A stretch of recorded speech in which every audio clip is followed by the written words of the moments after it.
Pernahkah Anda menatap bibit timun di ambang jendela dan merasakan sebuah kekecewaan?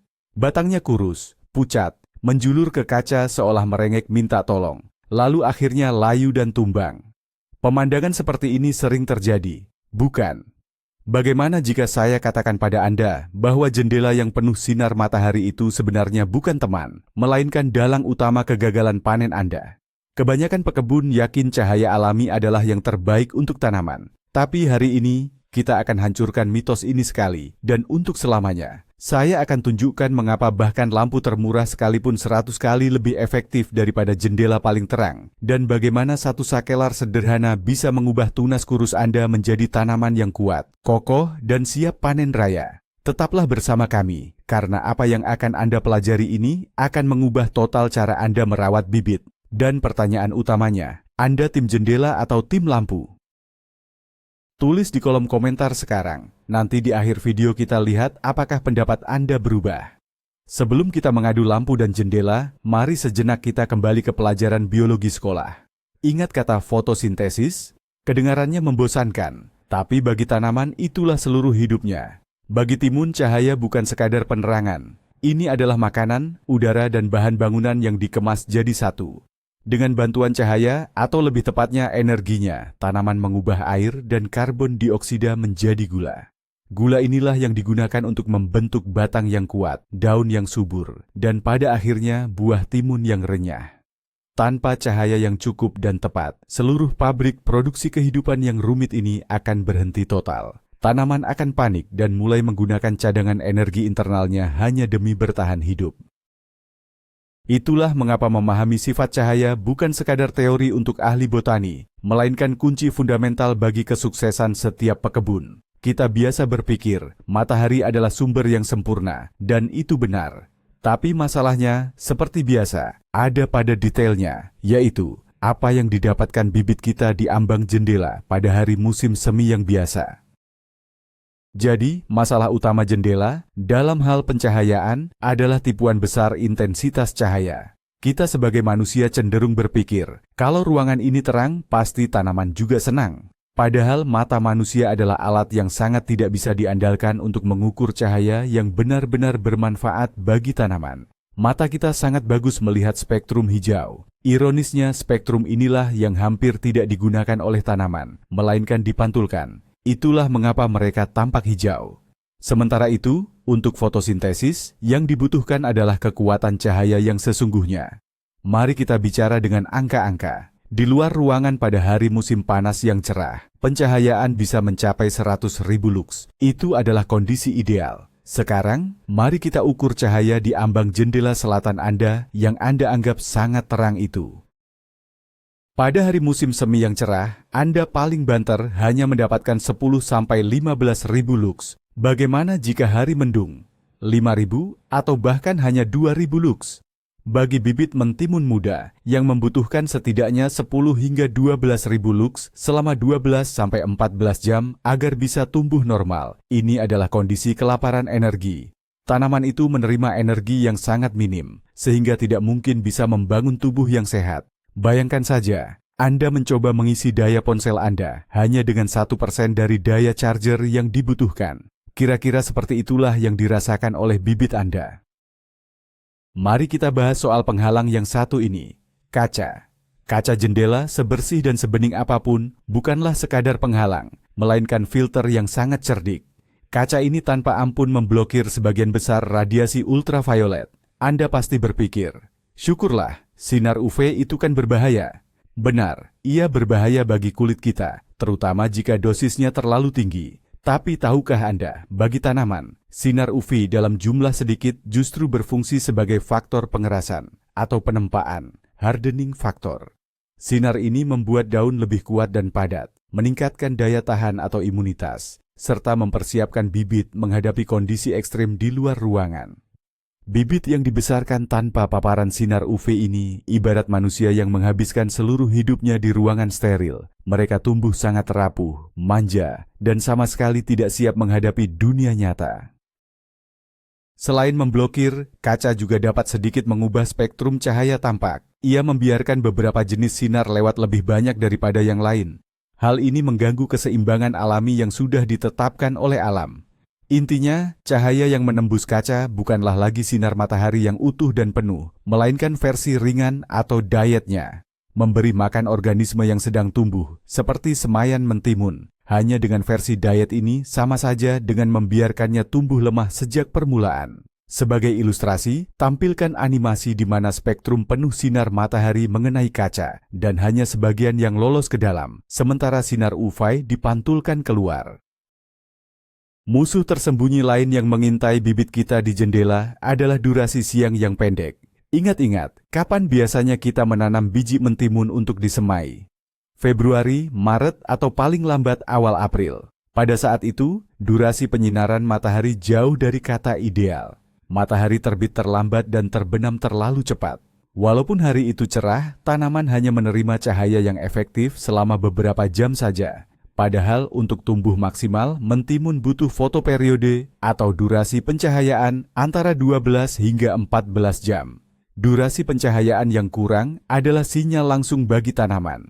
Ini masih musim dingin, tidak perlu tumbuh, harus hemat energi.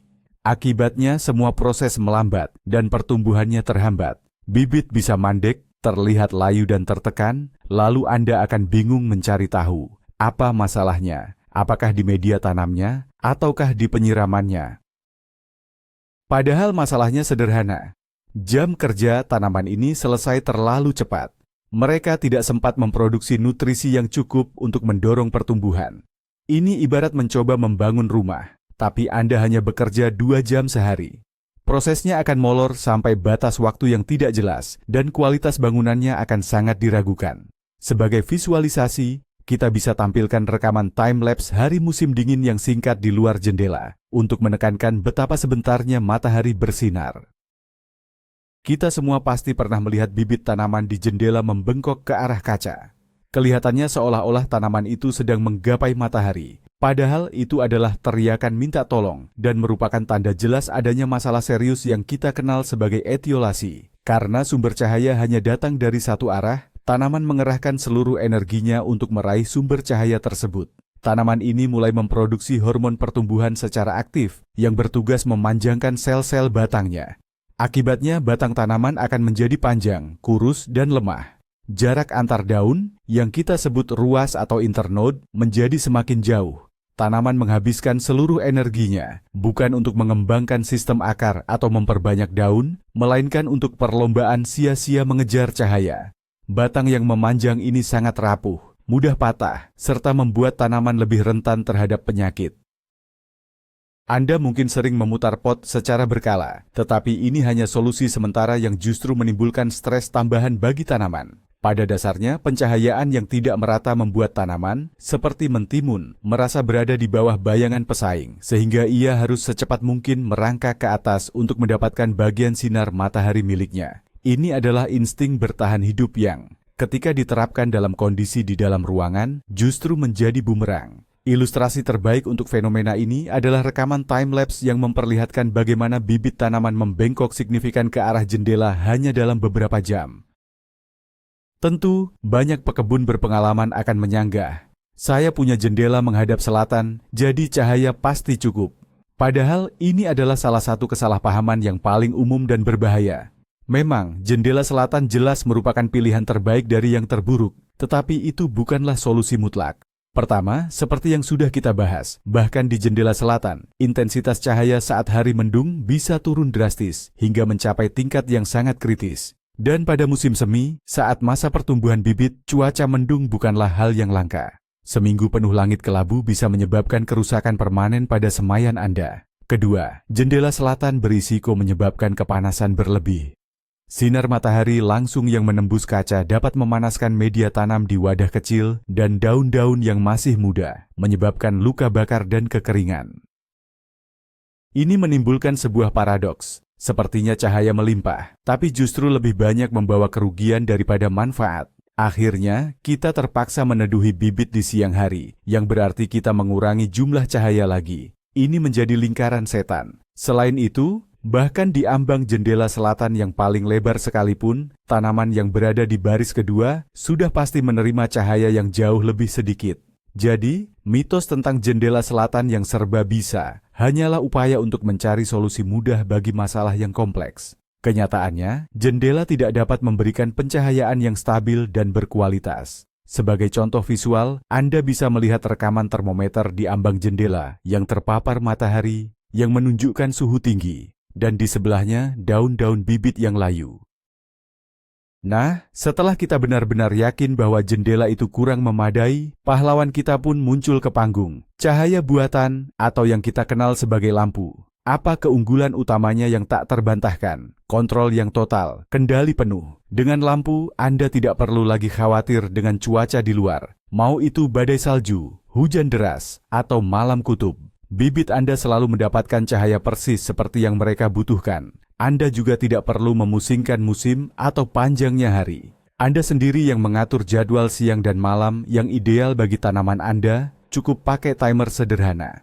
Pencahayaan satu sisi tidak akan jadi masalah lagi. Lampu menyinari tepat dari atas sehingga bibit tumbuh lurus, kuat, dan kokoh, tidak membungkuk mencari cahaya. Cahaya buatan memungkinkan kita menciptakan kondisi laboratorium yang ideal bagi benih, sehingga mereka bisa memaksimalkan potensi genetiknya. Ini ibarat beralih dari pola makan snacking sembarangan, menjadi 3 kali makan yang seimbang sempurna, diatur oleh ahli gizi profesional. Hasilnya sudah pasti bisa diprediksi dan dijamin jauh lebih baik. Lampu bukanlah alat bantu atau kompromi. Lampu adalah alat profesional yang akan membawa hobi berkebun rumahan Anda ke level yang sama sekali baru. Contoh nyatanya adalah perbandingan 2 wadah bibit seumur. Yang satu dari jendela, tinggi kurus dan pucat. Yang satu lagi dari bawah lampu, kokoh, hijau dan padat. Oke, kita sudah memutuskan untuk pakai lampu. Tapi, hati-hati, tidak semua cahaya itu sama manfaatnya. Disinilah kita perlu memahami konsep paling penting, spektrum cahaya. Sinar matahari itu tersusun dari gelombang-gelombang dengan panjang yang berbeda, yang mata kita lihat sebagai warna pelangi. Nah, kalau diibaratkan, tanaman itu seperti gourmet, mereka punya preferensi hidangan warna yang berbeda untuk setiap fase pertumbuhannya. Dalam menu fotosintesis, ada 2 warna utama yang jadi kunci, biru dan merah. Spektrum biru, dengan panjang gelombang antara 400 hingga 500 nanometer, bisa kita sebut sebagai pelatih kebugaran untuk bibit atau semai kita. Ia menahan pemanjangan batang, memaksa tanaman tumbuh melebar, bukan meninggi. Di bawah pengaruh cahaya biru, sistem perakaran menjadi kuat, batangnya tebal, dan daunnya lebar serta berisi. Cahaya biru inilah yang bertanggung jawab untuk pembentukan massa vegetatif dan membangun kerangka tanaman yang kokoh.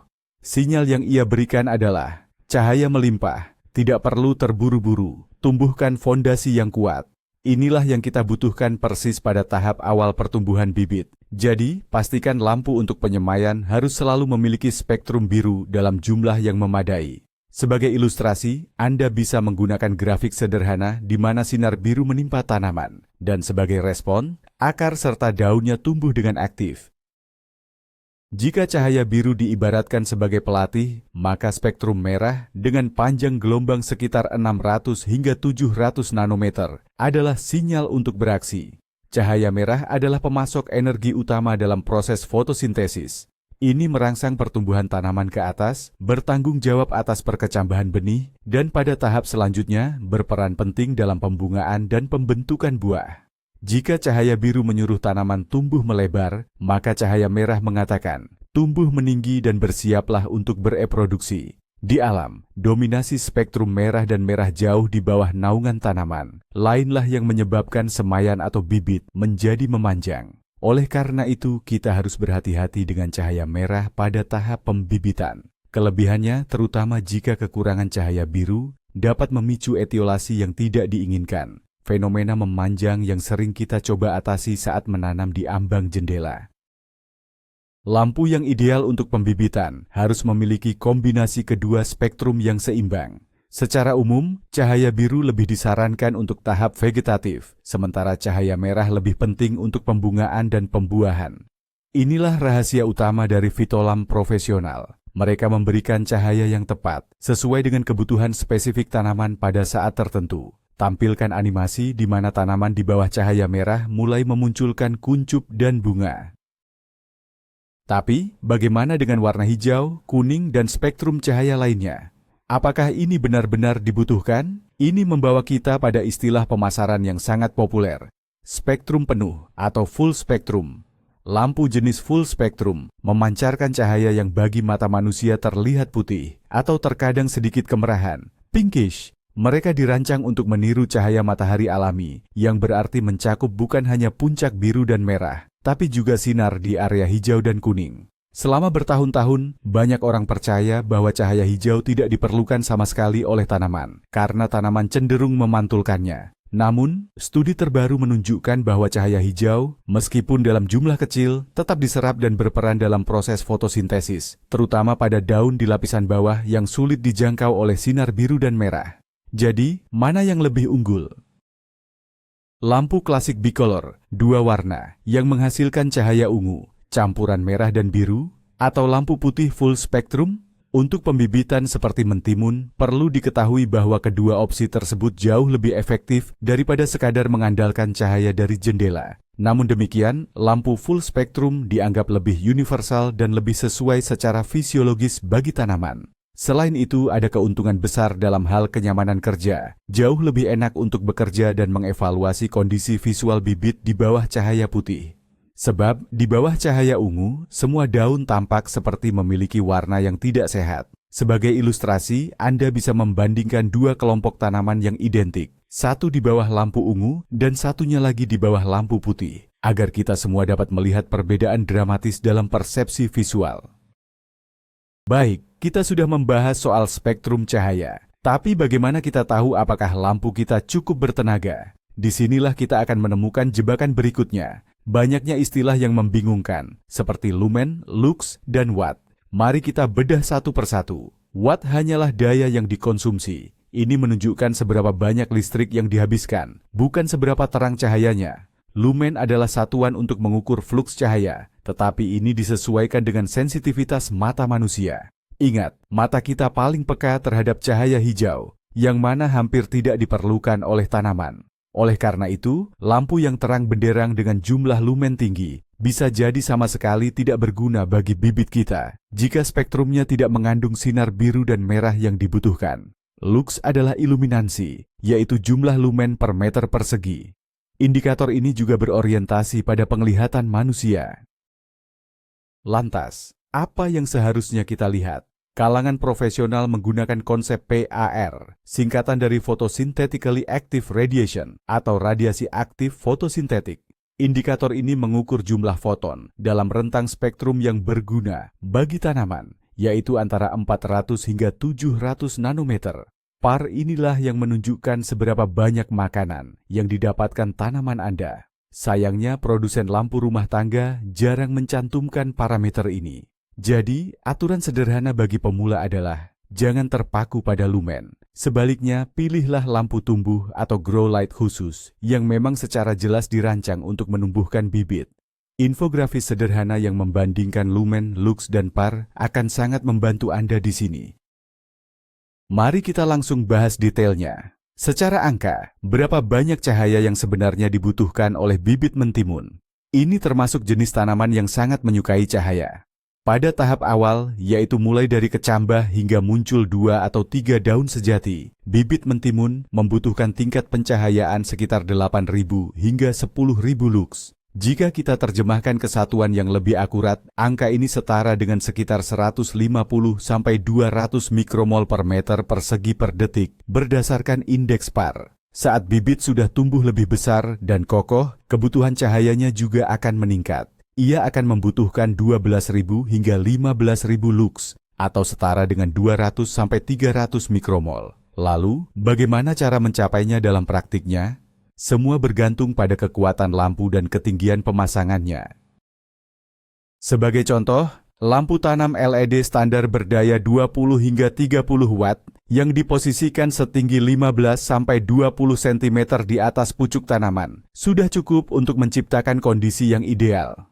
Aturan utamanya adalah, lebih baik memberikan sedikit kelebihan cahaya daripada sampai kekurangan. Jika kekurangan cahaya, mentimun akan langsung memanjang atau etiolasi. Namun, kelebihan sedikit cahaya masih bisa ditoleransi tanpa masalah besar.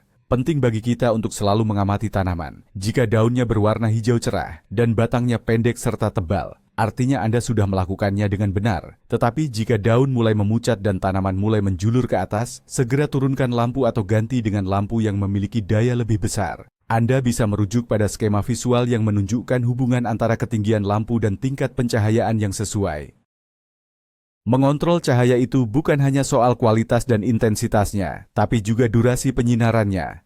Untuk urusan ini, soket timer atau pengatur waktu colokan listrik biasa bisa jadi sahabat terbaik dan asisten yang sangat diperlukan. Tanaman, sama seperti kita, butuh jadwal siang dan malam yang teratur dan jelas. Pada malam hari, saat gelap, banyak proses penting terjadi pada tanaman. Ini termasuk penyerapan nutrisi yang dikumpulkan pada siang hari dan juga proses pertumbuhan sistem akar. Adalah kesalahan fatal jika kita membiarkan lampu menyala 24 jam penuh. Hal ini bisa menyebabkan stres, mengganggu proses fisiologis, dan bahkan memicu klorosis, yaitu kondisi daun menguning. Khusus untuk bibit mentimun, idealnya durasi penyinaran yang dibutuhkan adalah antara 12 hingga 14 jam sehari.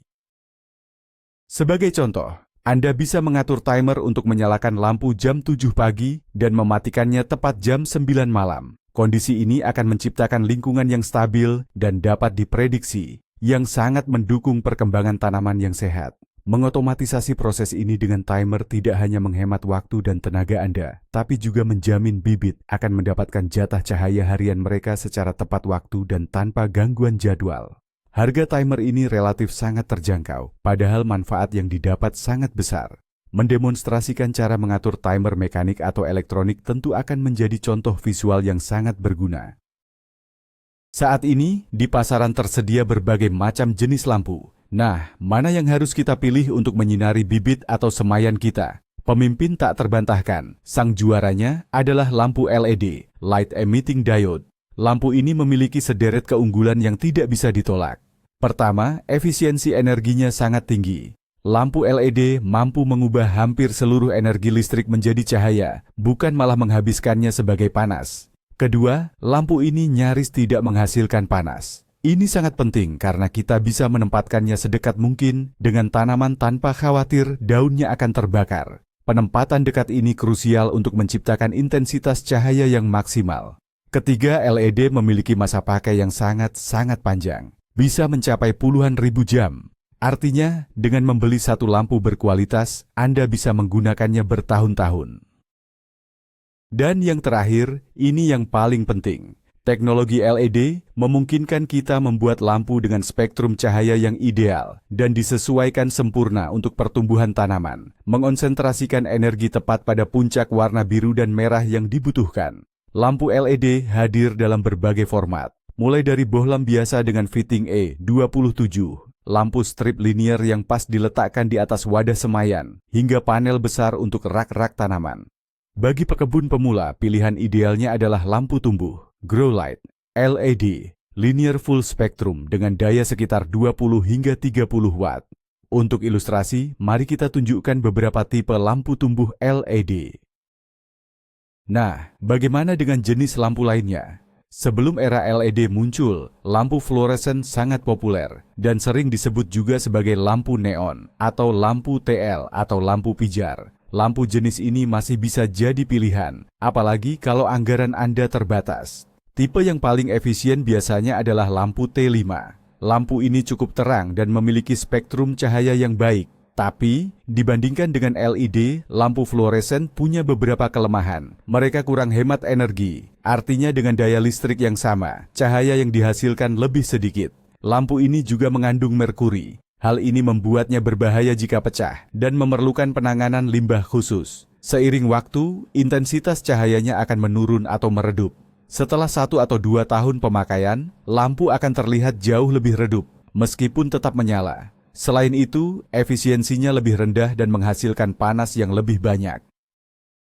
Secara umum, jika Anda sudah punya perangkat lampu fluoresen, Anda masih bisa menggunakannya. Namun, jika Anda baru membeli perlengkapan dari awal, Anda jelas harus memilih teknologi LED modern. Ini adalah investasi yang lebih hemat dan efektif untuk jangka panjang. Tabel perbandingan di layar yang menampilkan kelebihan dan kekurangan lampu LED serta fluoresen akan membantu Anda menentukan pilihan yang tepat.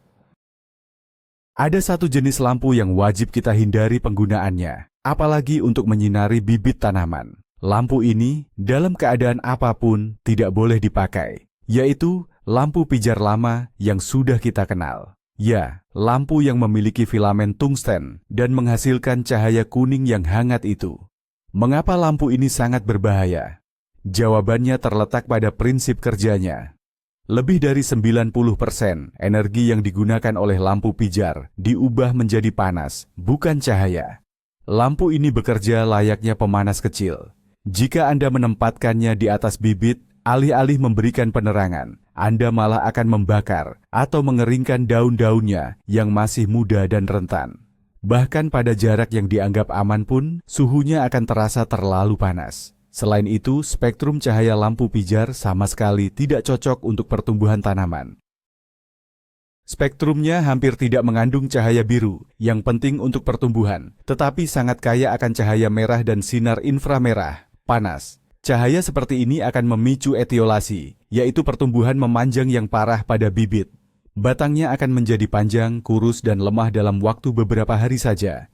Menggunakan lampu pijar untuk menyinari bibit bukan hanya tidak berguna, tetapi terang-terangan merugikan. Anda akan membuang-buang listrik dan sudah pasti merusak tanaman Anda. Jadi, jika Anda terpikir, saya pakai saja lampu meja biasa untuk menerangi bibit ini, segera buang jauh-jauh ide tersebut. Bayangkan saja pemandangan bibit yang layu di bawah lampu pijar dan sebuah tanda merah besar bertuliskan "Stop". Peringatan ini harusnya sudah cukup meyakinkan. Katakanlah Anda sudah membeli lampu yang sempurna, tapi itu belum cukup. Penempatan yang tepat, terutama ketinggian gantungnya, adalah hal yang sangat penting. Di sini berlaku hukum kuadrat terbalik, inverse square law, dari ilmu fisika. Kedengarannya rumit, tapi intinya sederhana. Jika jarak dari sumber cahaya digandakan, ditingkatkan 2 kali, intensitas cahaya akan berkurang 4 kali lipat, bukan hanya 2 kali. Jika jarak ditingkatkan 3 kali, intensitas cahaya akan berkurang 9 kali lipat. Ini berarti setiap sentimeter tambahan antara lampu dan tanaman secara drastis mengurangi jumlah makanan berupa cahaya yang didapat oleh tanaman tersebut. Oleh karena itu, aturan umumnya adalah pasang lampu serendah mungkin, namun pastikan lampu tersebut tidak sampai membakar pucuk-pucuk tanaman dan masih bisa menerangi seluruh area tanam secara merata. Untuk lampu LED dan neon, fluoresen, yang minim panas, jarak optimalnya adalah antara 15 hingga 25 cm dari puncak bibit. Seiring pertumbuhan tanaman, lampu perlu dinaikkan. Sangat disarankan menggunakan gantungan yang dapat diatur, seperti rantai atau tali, untuk memudahkan penyesuaian ketinggian ini. Jangan pernah menggantung lampu setinggi setengah meter atau bahkan 1 meter di atas bibit. Jika itu terjadi, sebagian besar cahaya akan terbuang sia-sia, dan tanaman hampir tidak akan mendapatkan apa-apa. Sebuah animasi visual yang menunjukkan seberapa cepat intensitas cahaya berkurang, seiring bertambahnya jarak akan mengilustrasikan prinsip ini dengan sangat baik. Bahkan dengan lampu yang bagus pun, kita masih bisa melakukan kesalahan. Mari kita bahas kesalahan-kesalahan yang paling umum, agar Anda tidak mengulanginya. Kesalahan pertama, penempatan lampu yang terlalu tinggi. Ini adalah penyebab paling umum mengapa bibit menjadi kurus dan memanjang, atau yang dikenal sebagai etiolasi, bahkan ketika sudah menggunakan lampu tumbuh khusus. Kesalahan kedua, jadwal pencahayaan yang tidak tepat. Jangan biarkan lampu menyala 24 jam sehari, karena tanaman juga perlu beristirahat. Sebaliknya, menyalakannya hanya beberapa jam sehari juga tidak cukup. Gunakan timer selama 12 hingga 14 jam untuk hasil terbaik. Kesalahan ketiga, daya lampu yang kurang memadai. Lampu kecil 10 watt tidak akan mampu menyinari satu kotak besar berisi semayan secara merata. Hitunglah daya yang Anda butuhkan berdasarkan luas area. Sediakan sekitar 30 hingga 40 watt per 1 meter persegi. Kesalahan keempat, pencahayaan yang tidak merata. Jika Anda memiliki wadah yang panjang, lebih baik menggunakan lampu strip atau lampu linier sepanjang wadah daripada hanya satu lampu terpusat di tengah, agar tanaman di bagian tepi tidak kekurangan cahaya. Dan kesalahan kelima, lupa menaikkan lampu seiring pertumbuhan semayan. Jika ujung daun bersentuhan langsung dengan lampu, daun bisa terbakar. Pastikan untuk selalu memeriksa dan menyesuaikan ketinggian lampu secara berkala. Dengan menghindari kesalahan-kesalahan sederhana ini, Anda dijamin akan mendapatkan hasil yang optimal. Di sini, kita bisa menampilkan cuplikan singkat video yang menunjukkan contoh setiap kesalahan ini. Banyak pekebun pemula yang ragu karena masalah biaya. Mereka berpikir, buat apa sih buang uang beli lampu atau timer kalau cuma ditaruh di jendela juga bisa gratis? Coba kita hitung ya. Harga lampu tumbuh LED yang sederhana namun efektif itu mulai dari sekitar Rp150.000. Timer otomatisnya paling cuma Rp50.000 lagi. Jadi, modal awal totalnya tidak sampai Rp200.000. Sekarang, kita hitung biaya listriknya. Lampu 30 watt yang menyala 14 jam sehari, selama 2 bulan masa pembibitan, hanya akan memakan listrik kurang lebih Rp50.000 saja. Dihitung dari tarif rata-rata. Total pengeluaran keseluruhannya kurang dari Rp250.000. Nah, sekarang mari kita lihat alternatifnya. Berapa harga benih mentimun yang bagus? Berapa harga tanah dan pot berkualitas? Berapa banyak waktu dan tenaga yang Anda habiskan untuk menanam, menyiram dan merawatnya? Dan, yang paling penting, berapa kerugian yang Anda rasakan ketika separuh bibit itu mati, sementara sisanya tumbuh sangat lemah dan menghasilkan panen yang tidak seberapa. Berinvestasi pada pencahayaan yang tepat bukanlah pengeluaran, melainkan sebuah investasi. Investasi untuk mendapatkan bibit yang terjamin kuat dan sehat, yang pastinya akan menghasilkan panen melimpah.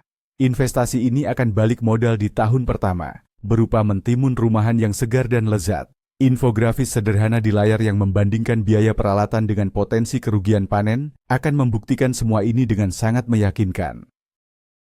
Bisakah kita mencari solusi tengah, menggunakan jendela dan lampu secara bersamaan?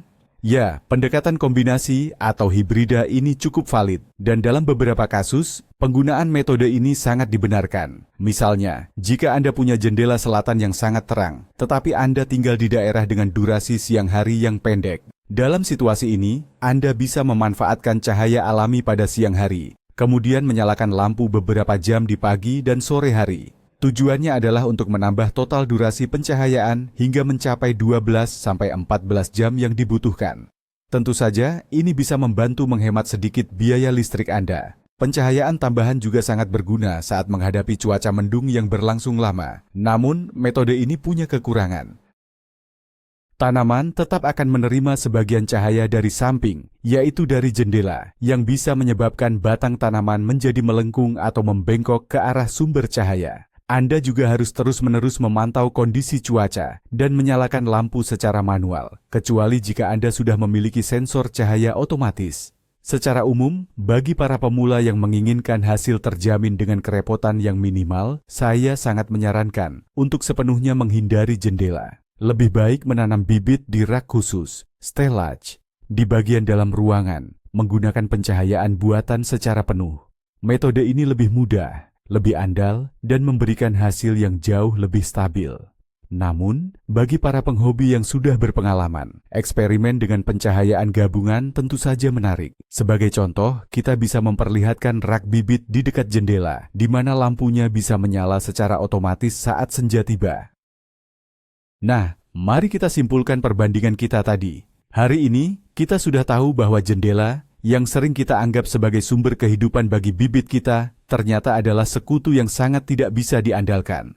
Jendela sering menipu kita soal intensitas cahaya, menghilangkan spektrum yang bermanfaat, berisiko menyebabkan panas berlebih, dan bahkan memaksa bibit kita meliuk-liuk mencari cahaya secara putus asa. Sementara itu, lampu tumbuh memberikan kita kontrol penuh.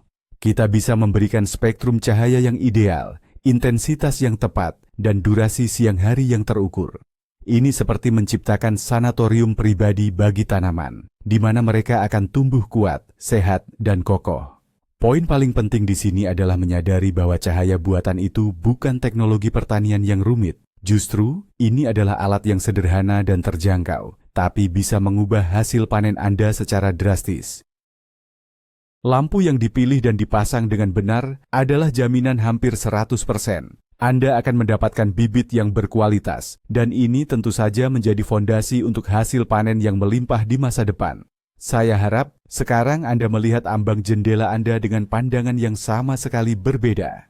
Terima kasih banyak sudah menonton video ini sampai habis. Jika video ini bermanfaat, tolong beri like dan subscribe ke channel kami agar Anda tidak ketinggalan tips dan rahasia berkebun sukses lainnya. Sekarang, ini pertanyaan utamanya. Apakah pandangan Anda berubah setelah menonton ini? Apa yang akan Anda pilih untuk bibit Anda, lampu atau jendela? Tuliskan cerita dan argumen Anda di kolom komentar. Saya sangat penasaran dan ingin tahu pendapat Anda.